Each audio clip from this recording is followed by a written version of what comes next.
Bom dia a você, telespectador da TV Brasília. Está entrando no ar o programa Tribuna Livre com Raimundo Ribeiro, no oferecimento do restaurante Esquina Mineira, que fica ali na 704, 705 Norte, onde tem uma comida maravilhosa. Terminando o programa, você vai para lá e vai saborear um grande almoço. E também o apoio, do nosso maquiador, Robert, que é do Robert Hair Fashion, que fica ali no Bonaparte, no setor Hoteleiro Sul.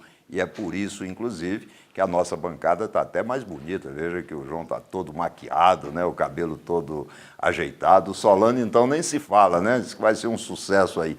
Mas hoje nós contamos com nossos companheiros de bancada, tanto o João Eduardo Zisma, nosso articulista, quanto o Luiz Solano, que é o nosso jornalista, eclético, está sempre aqui conosco. E hoje nós contamos aqui com a presença ilustre de um grande companheiro, um grande amigo, Messias de Souza, nosso companheiro advogado também, está participando aí do processo da eleição da ordem também, e é o nosso administrador aqui de Brasília, e está enfrentando muitas dificuldades nesse momento, haja vista esse dilúvio que caiu na cidade essa semana, o que serviu para desnudar inúmeros problemas que nós temos em termos de infraestrutura aqui no Distrito Federal. Então, dando as boas-vindas, Messias, eu quero já deixar no ar uma pergunta. O que é que aconteceu com Brasília que parece que foi o apocalipse lá na segunda-feira, entendeu? Até ônibus nós tivemos boiando aí, Messias. Eu quero agradecer a oportunidade, Raimundo. Raimundo é um grande amigo, colega, advogado, para dizer a vocês o seguinte, que Brasília tem uma estrutura de águas fluviais que vem desde a sua construção. Essas galerias não atendem mais a cidade, porque a cidade cresceu, impermeabilizou-se e, com isso, as enxurradas vêm com muito mais força. E ao longo dos últimos anos há um processo crescente de chuvas concentradas, E então grandes temporais ocorrem na cidade e tem causado transtornos. Já o ano passado, ano retrasado, tivemos transtorno dessa ordem e agora na segunda-feira também. Mostra que o sistema, a despeito de ter sido limpo e cuidado, nós tivemos esse cuidado no final da seca, fizemos uma campanha, todas as bocas de lobo de Brasília foram limpas, removido toneladas de lixo, mas mesmo assim as galerias são insuficientes para o escoamento rápido da água. Isso só vai ser resolvido, Raimundo, com um projeto grandioso que está em curso, e que o governador Agnello, desde que assumiu, determinou a retomada do estudo, foi feito isso ano passado, foi feito o processo de conclusão técnica e está em processo de licitação, que são as Águas de Brasília, é o nome do projeto, e que terá galerias profundas que levarão, sobretudo em dois grandes eixos da Asa Norte e um na Asa Sul, diretamente para o Lago Paranoá. Até como forma de captação, Mas aproveitará então todas essas áreas de expansão novas e esses pontos onde há um estrangulamento, sobretudo na Asa Norte, há uma questão topográfica naquelas tesourinhas, e então uma galeria profunda dará vazão a estas águas. Por que a Asa Norte? Por ser... As edificações são mais novas, o planejamento urbano dela é mais recente, porque ela sofre mais do que a Asa Sul ou as demais regiões do plano. A Asa Norte sofre mais, primeiro tem a topografia mesmo, mas depois a área de impermeabilização é maior na Asa Norte. Vocês sabem que na Asa Sul nós temos uma grande proteção, que é o Parque da Cidade. Esse fato, o alagamento na Asa Norte, não é um fato recente. Eu era assessor na Assembleia Constituinte, quando, certa vez... Em 86. Em 87. 87. Em 87, saíamos um grupo de parlamentares e assessores para uma reunião lá na Asa Norte, no final da Asa Norte, e caiu um temporal desse. E os carros não passavam. Era uma imagem semelhante a esta que ocorreu. Então, quer dizer que o problema já é bem mais antigo do que se imagina. Mas ele vai se agravando com esse processo. A cidade foi crescendo em direção às 900 novas pistas foram abertas, aquelas pistas que vão até o setor militar urbano, agora o processo de construção do Noroeste, toda aquela região, então, ela diminui a capacidade de absorção.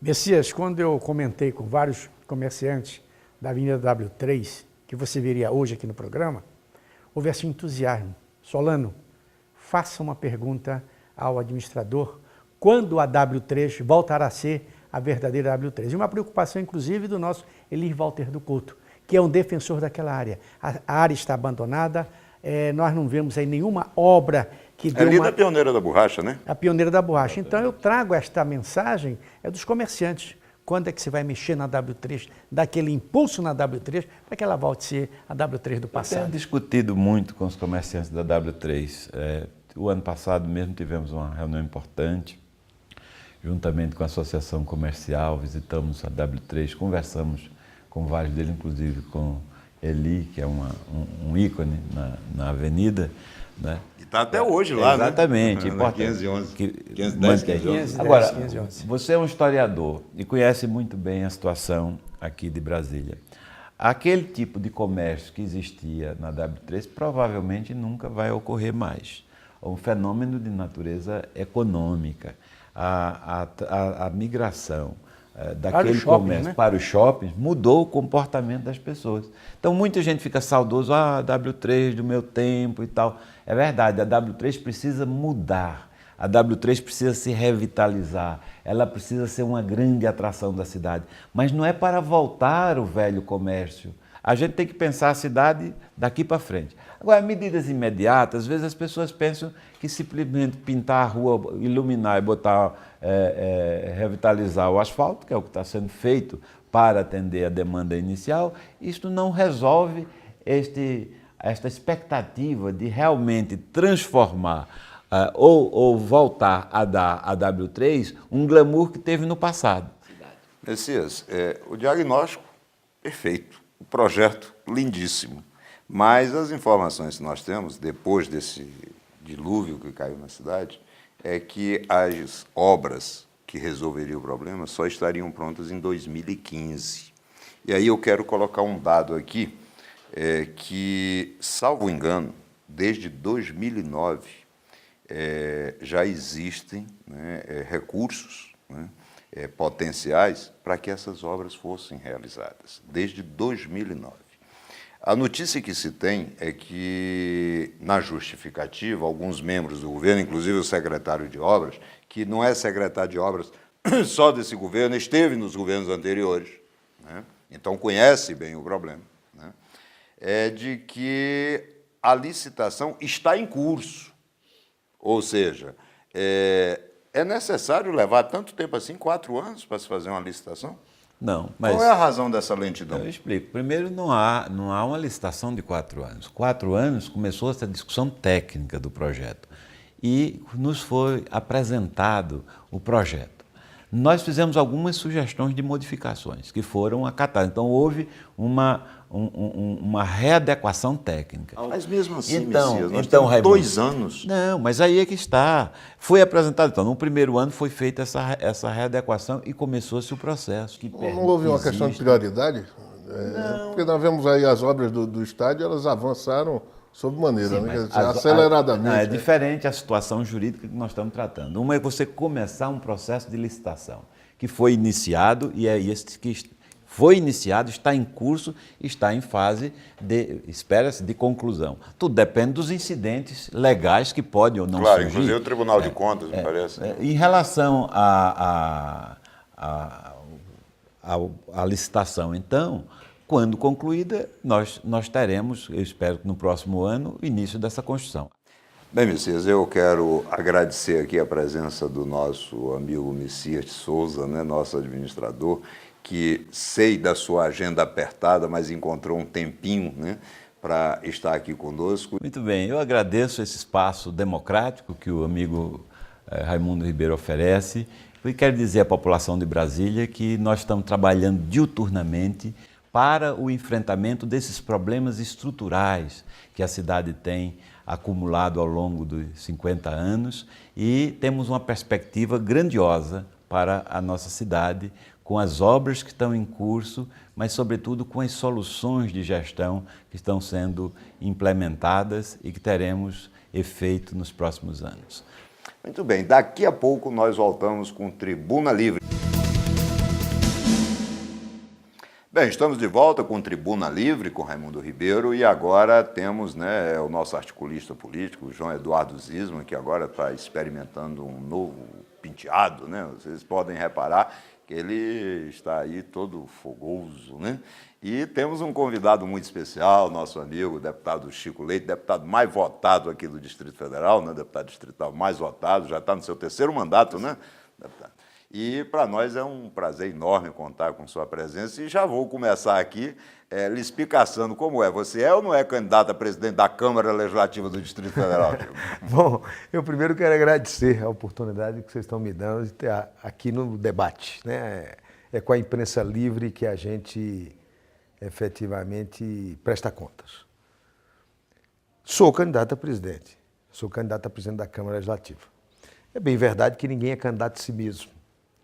E que uma candidatura como essa passa, primeiro, pelos colegas, nas mais variadas matizes ideológicas, partidárias, depois pelo meu partido, pelo PT, sem ser o candidato do bloco PT-PRB, eu não seria candidato, e, por fim, pelos dois grandes líderes, que é o governador Agnello e o vice-governador Filipelli, com quem nós pretendemos fazer um trabalho harmônico, embora garantindo, eles sabem, a independência do Poder Legislativo, fundamentalmente no tangente à defesa institucional, a Casa Legislativa. Mas não é aí que reside a principal resistência a seu nome? Eu fui seu colega na Câmara Legislativa, sei da sua postura de independência, né?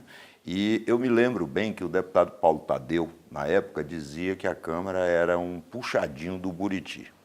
Hoje, nós não podemos tapar o sal com a peneira, né? Hoje, a Câmara tem se portado de uma maneira quase que subserviente ao Poder Executivo. E você, sendo candidato, buscando a harmonia, mas, ao mesmo tempo, mostrando independência, não poderá enfrentar muitas resistências por parte do Executivo, principalmente do governador e do vice? Olha, Ribeiro, acho que no Brasil, uma cultura de que o apoio quer dizer bajulação. Eu aprendi que bajulação é coisa para gente falsa, que dá tapinha nas costas, que diz sim senhor, mas que por trás está sempre conspirando contra. Eu me alinho àqueles que compreendem que o apoio precisa ser crítico, precisa ser verdadeiro, franco. Ainda no final do ano de 2010, o governador Agnello fez a gentileza de me fazer alguns convites para participar do governo. E eu disse naquela ocasião ao governador, depois tive a oportunidade de dizer ao vice Filipelli, que eu preferia ficar na Casa Legislativa para ajudar o governo, fiscalizando os gastos públicos, debatendo sobre todos os temas em que houvesse contradição. É natural que um governo seja sempre um governo de luta, de embates, para ajudar o governo. Onde não se gasta em drenagem de água pluvial, nós precisamos apontar e dizer, é preciso gastar. Onde não se cuida da SEB, da CAESB, é preciso dizer, cuide que a população precisa receber esse serviço. É assim que a gente ajuda o governo.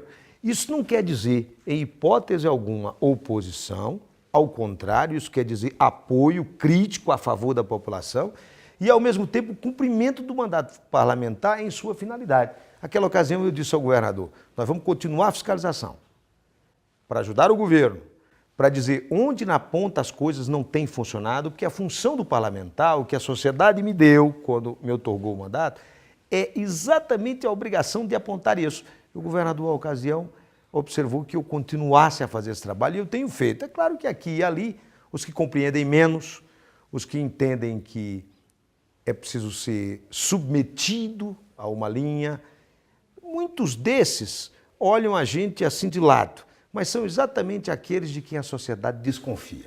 Pois é, e veja que esse é o ensinamento de São Tomás de Aquino, né? Prefira aqueles que lhe criticam porque lhe corrigem, do que aqueles que lhe bajulam porque lhe corrompem, né? Eu nunca fiz oposição irresponsável. Eu nunca deixei de tentar trabalhar um projeto, você é testemunha disso, mesmo como líder da oposição em 2007, ao invés de espancá-lo de pronto. Sempre tentando torná-lo a favor da sociedade, sem querer saber qual era o governo. Hoje, que apoio o governo, eu tenho uma situação extremamente cômoda, porque faço as críticas, porque faço as denúncias, porque faço as representações, aquelas mesmas que fazia quando era oposição e mais, com aquele velho ditado, você que é piauiense ou cearense, de que a gente cobra mais dos de casa do que dos da rua. É verdade, é verdade. Então, nesse momento, nós precisamos cumprir a nossa atividade fim, que é hoje muito mais atividade fiscalizatória do que atividade legislativa. Muito mais. A Carta de 88 cometeu muita iniciativa ao Poder Executivo. A Casa Legislativa hoje tem uma atividade fiscalizatória muito maior e que precisa ser mais intensa. Pois bem, nisso é que ela se impõe. Mas ela só pode se impor se os deputados e as deputadas também construírem uma estatura tal em que possa ser, digamos assim, compreendido pela sociedade. Nesse sentido, a minha candidatura a presidente diz respeito a isso, a essa defesa institucional capaz de não deixar que qualquer governo, aí eu me refiro ao governo que eu apoio, o governador Aguinaldo, ou a qualquer outro, macule, desqualifique, diminua a importância dos parlamentares. Nesse talante, eu acho que já passou da hora da gente ir ao Tribunal de Justiça, ao Tribunal de Contas, ao Ministério Público, apresentar parlamentar por parlamentar, como instituição e como que deseja, anotar o que pode ser feito, o que não pode ser feito para que o parlamentar esteja avisado, mas fazer essa interlocução com a sociedade civil e com as instituições, capaz de nós alcançarmos uma respeitabilidade tal, como instituição, veja, independentemente de partido, de base de governo, oposição, desse ou daquele parlamentar, de sua origem, de sua cidade, uma respeitabilidade, respeitabilidade tal que o parlamentar possa efetivamente cumprir o seu mandato, fazer a fiscalização do Poder Executivo. Se nós chegamos nesse ponto, e aí nesse sentido a nossa presidência é dedicada a isso, aí sim, aí nós vamos ter um Poder Legislativo diferenciado, Poder Executivo que cresça, palmas para ele, torcemos por ele, fazemos a parceria. Agora o Poder Legislativo não pode ser enfraquecido à guisa da utilização de processos judiciais ou de inquéritos como instrumento político para derrotar, para diminuir, para macular, para deixar o parlamentar em situação difícil. Nesse sentido, eu acho que o presidente é que tem que assumir a defesa da instituição. E isso nós estamos inteiramente dispostos a fazer. Perfeito. Deputado, deixa eu lhe perguntar uma coisa que é um tema muito recorrente, inclusive no nosso programa. Nós começamos esse programa no mês de agosto e estava se iniciando naquele momento aquilo que ficou conhecido como o julgamento do século, né? O julgamento do mensalão do PT.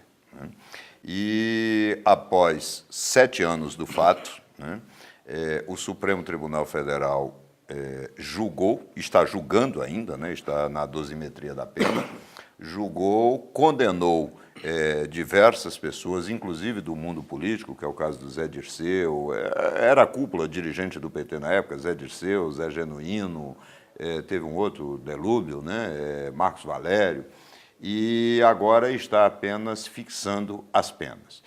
Ao mesmo tempo que a gente vê, né, o julgamento, né, que é passado pela televisão, a gente vê por parte do PT, da sua direção, no caso o presidente Rui Falcão, tentando o tempo inteiro desqualificar o Supremo Tribunal Federal, dizendo que é um julgamento político, essa coisa toda. Você é do mundo jurídico, então a sua voz, né, é muito importante nessa avaliação, como eu sou também do mundo jurídico, né, e a gente tem uma avaliação própria, né? Aliás, nós conversávamos bastante na Câmara na época, né, que o mundo jurídico não poderia ficar divorciado do mundo político, né? Eles se complementam. Verdade. Mas qual a avaliação que você faz desse julgamento do mensalão do PT? Olha, é muito comum que a gente se deixe levar em momentos de desgosto pela emoção. Então é preciso compreender a limitação e a natureza humana. Mas o Estado de Direito, ele precisa de alguns princípios. Um deles é a compreensão de que o judiciário é exatamente o poder harmonizador. É o sereno. Se eu não conheço as provas dos autos e não posso, por isso, fazer o debate sobre elas, eu não devo fazê-las. Eu posso ficar chateado, como efetivamente fiquei. Eu posso reputar que o julgamento teve, assim, o marketing de uma novela, o que não foi bom, nem para aqueles que o utilizaram para combater o PT, nem para os companheiros que, com a natural revolta, com a legítima indignação, acabaram esgrimando com adjetivos, com palavras que não se utilizam contra tribunais em Estado de Direito, claro, né? Porque são instituições pilares desse Estado. É natural que haja, de um lado e do outro, no mundo do embate político, as suas paixões, mas nós precisamos encarar isso com alguma serenidade. Tem que ter equilíbrio, né? É preciso equilíbrio nesse momento. Veja, o julgamento precisa ter decorrido da prova dos autos. Precisa ter. A história vai mostrar se foi ou não. De qualquer sorte, há uma decisão da maior corte do Brasil. Eu anoto aí 2 pontos. Não quero julgar os companheiros, muito menos o Supremo Tribunal Federal. Não me parece que nos caiba fazer esse julgamento. Claro. Mas eu quero fazer 2 anotações que tenho feito a todos os companheiros que têm me perguntado. A primeira é que houve um julgamento, a história vai dizer se ele demandou da prova dos autos ou não, a própria história vai jogar no lixo as paixões que se sucederam e a utilização desse processo como instrumento político de redução de figuras ou de elevação de figuras, mas que será, de alguma sorte, para a população brasileira, a marca de que não deve haver impunidade. Então, nós estamos esperando o julgamento de outros mensalões, claro, nós estamos esperando o julgamento de outras figuras do colarinho branco, algumas já condenadas e até hoje não presas, algumas condenadas com trânsito julgado e até hoje não presas. Pode ser um grande marco. Agora, de outro ângulo, é o mal de que eu falava na Câmara praticamente todos os meses, do tal do foro privilegiado. O foro privilegiado, que muita gente acha que é interessante, e que desiguala os cidadãos, porque diz que alguns são melhores que outros, ou aparentemente melhores que outros, porque são julgados por autoridades superiores. Enquanto no direito anglo-saxão, o presidente Bill Clinton, por um fato ali isolado, quando ocupava a Casa Branca, foi julgado por um juiz de primeiro grau, como procurador especial, mas de primeiro grau, né? Mostrando o direito anglo-saxão para o mundo, a democracia. No Brasil, o sujeito é julgado em uma só instância e não tem direito de recurso. Quer dizer, é o foro privilegiado virando contra quem o tem. Ocorreram muitas denúncias contra o governador Agnello, né? Tanto na fase da campanha quanto posteriormente. Inclusive alguns pedidos de investigação. Eu mesmo protocolei um pedido na Câmara na época, eu acho que o ano passado, né? E todos os pedidos, foram liminarmente rejeitados pelo presidente da Casa, não foi nem pelo plenário, foi o presidente da Casa. E, apesar no caso do pedido que eu fiz, a Procuradoria da Câmara ter dito que, tecnicamente, ele estava correto. Eu lhe pergunto o seguinte, dentro do papel fiscalizador da Câmara, não seria importante que se investigasse as denúncias que foram levantadas? Toda denúncia, seja contra quem for, que tenha lastro e que possua os requisitos próprios da lei orgânica e do regimento, precisam ser investigados. É claro, nosso papel é esse. O presidente, escorado em parecer da Procuradoria, nos deu a notícia a todos. Não levou para a deliberação? Não, a deliberação, o juízo prévio de admissibilidade é feito pela presidência com parecer da Procuradoria. A notícia que nos chegou é que faltavam os requisitos, inclusive o do lastro. Nós não podemos nos imiscuir em um debate que é feito em uma instância, porque senão nós vamos inverter os fatores. Se presidente, é evidente que eu vou me ater à lei orgânica e ao regimento. Eu não posso trabalhar sobre processos em páginas de jornais. Né? Nós que somos do direito e que defendemos os princípios do Estado de Direito, sabemos que nós não podemos politizar os processos. Eu tenho uma preocupação imensa. Eu me lembro que 2 ou 3 colegas, durante esses 10 anos de mandato, tiveram perseguições, e eu saí em defesa deles, nenhum deles do nosso partido, o PT, nenhum deles do nosso bloco, da nossa coligação, eu saí em defesa deles, um deles eu me lembro que era um adversário histórico, exatamente porque eu não admitia, disse a líder à época, aquilo que eu faço a alguém hoje, amanhã ocorrerá comigo. Esse é princípio basilar, não apenas cristão, mas aristotélico, né? Eu não faço aos outros o que eu não gostaria que os outros me fizessem. Então, o cuidado com o Estado de Direito quer dizer exatamente isso. Eu não posso acusar se eu não consigo, se eu não tenho a capacidade de me colocar no lugar do acusado. Então, é fundamental esse exame de requisitos e esse exame de lastro para que haja sequência e para que efetivamente se apure com aquela velha cautela de que na nossa cultura brasileira, muita gente culpa a mídia, mas não é a mídia.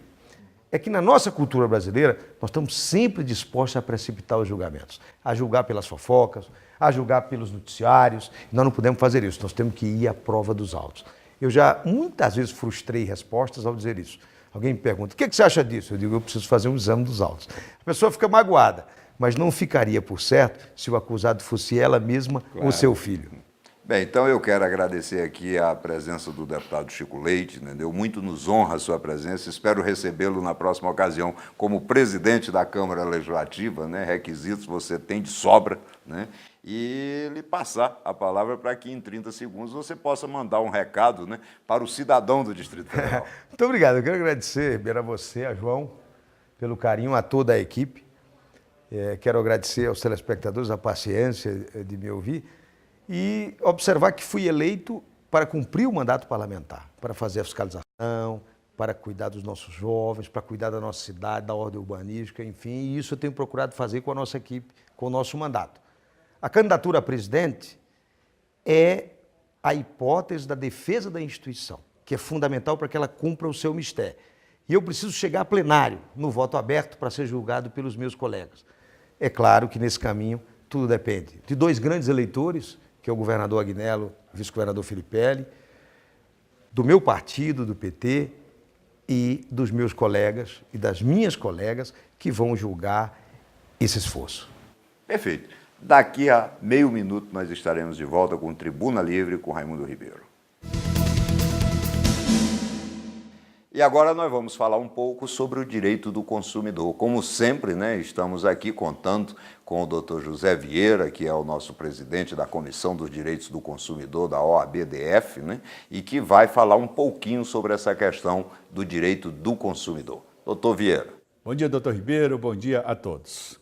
Olá, consumidor. Hoje nós vamos falar sobre plano de saúde. A dona Chiquinha do Guará tem uma pergunta. Diz que paga plano de saúde para uma parenta, precisou do serviço hospitalar e, ao chegar lá, se deparou que a operadora havia cancelado o seu plano de saúde com aquele determinado hospital. Teve que pagar.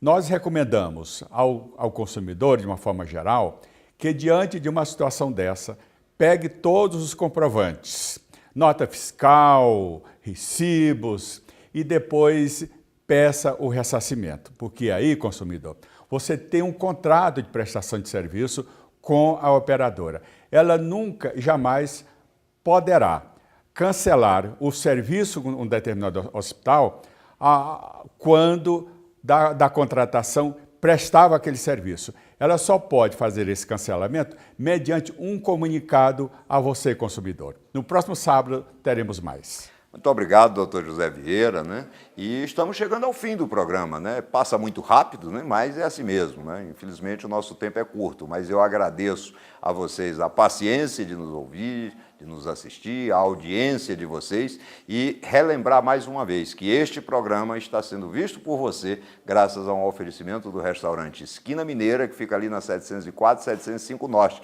Terminou o programa aqui, já vá para lá, porque lá você vai saborear um grande almoço. E também do salão Robert Hair Fashion, que fica ali no Bonaparte, no setor Hoteleiro Sul. E se Deus quiser, no próximo sábado, ao meio-dia, nós estaremos juntos novamente. Até lá, se Deus permitir.